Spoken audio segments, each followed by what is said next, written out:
Welcome back to USA Sports Zone, everyone. Week 8 is staring us down, and man, the storylines are just everywhere. If you haven't subscribed yet, maybe hit that button. We're here every week trying to cut through all the noise for you. Absolutely. And look, it's high stakes time. We need a bit of a bounce back ourselves, right? Last week, okay, 10-5, straight up, not bad picking winners. But 6-9 against the spread, oof, that's where we really measure things. Yeah, that ATS record needs work. So, the mission this week. Quick hits on the biggest potential upsets, the drama, the key stories unfolding for Week 8. Let's dive in. First big theme. Quarterback instability. We already saw it Thursday of Vikings rolling with Carson Wentz again while McCarthy's out. Wentz is always exciting, let's say. Yeah. High risk. But why are the Chargers, with Herbert, expected to pull this one out? Well, it really boils down to that defense versus Wentz's decision-making. Wentz, he loves to push it deep, but Brian Flores' defense, they practically live to force contested catches. They're number 1 in the league there. Well, So the prediction, Chargers 28, Vikings 23. It really hangs on Wentz making those, let's call them predictable, turnovers against that specific scheme. gotcha. That kind of flows right into the next messy situation. Yeah. The winless Jets heading to Cincy. They're expected to bench Fields for Tyrod Taylor. Yeah. But hold on, are we sure that moving from Fields, who has shown flashes, to Taylor, does that really make zero difference? Even just like for the vibe in the locker room? Yeah, it's tough for the Jets. The data just doesn't suggest it moves the needle much, score-wise anyway. Taylor brings some stability, sure, but the Bengals' offense, it looks totally reborn with Joe Flacco back there. Right. His quick reads, the short passes, they've boosted their yards after catch by almost 20% these last 2 games. That's huge. And against that Jets secondary, that Yeah. quick game is just deadly. So, yeah. Prediction, Bengals 29, Jets 14. Okay, moving from QB chaos to maybe some focused anger. Let's talk payback weekend. Giants at Eagles. Classic revenge spot. Oh, yeah. The Giants got them recently. Big upset. Now they go to Philly. Eagles will be dialed in. Definitely feels like payback. Expect the Eagles offense to come out sharp, make a statement. We're thinking Eagles 30, Giants 17.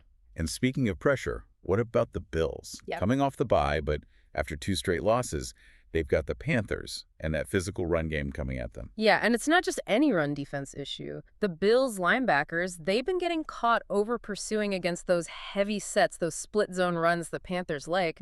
They have got to fix those gap assignments like right now if they want Josh Allen to get back on track. And the forecast says he does. Yeah, prediction is Bills find a way.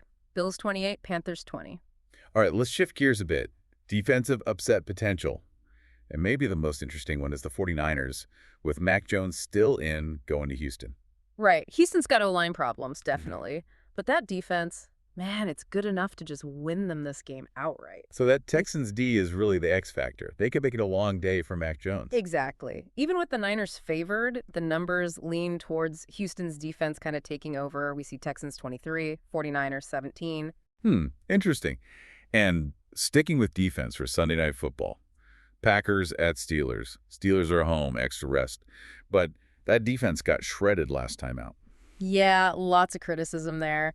This feels like a spot where Jordan Love, maybe, just maybe, finds that consistency we've been waiting for, exploits those weaknesses. So the Packers offense finally clicks. That's the call. Packers get it done, 31-24, beating their old QB's new team. All right, here we go, the grand finale. The pick everyone's asking about. Yeah.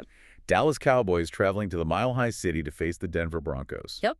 Dallas's high-powered offense against, honestly, a pretty good Denver defense, especially at home. So the big question is, can Denver finally get off to a faster start offensively? They've been so slow out of the gate. That's always the question with them, isn't it? Look, despite Denver being tough at home, the Cowboys' O-line, if they handle that interior rush, should give Dak Prescott time. We actually could see this one becoming, well, a bit of a shootout. Wait, really? A shootout? Denver's D is solid. They start slow. You don't think this is more like a 2017 kind of grinder? It could be, but we're leaning shootout. Denver's D is good, yes, but Dallas throws it so much. And Dallas has its own defensive issues that, frankly, Denver can exploit later in the game. It pushes the score up. So the final prediction. It's a road upset. Cowboys take it 34-31. Wow. Okay. 34-31 Cowboys. Lots of action predicted this week. So thinking about all this QB movement, Wentz, Taylor, Jones, here's something for you to chew on. Are these backup QBs just stopgaps? Or are they maybe exposing some deeper issues in how defenses prepare week to week across the league? Something we might see more of. Great question to ponder. All right, that's our time for this week. Thanks for tuning into USA Sports Zone. Yeah, thanks for listening, everybody. We'll catch you next time.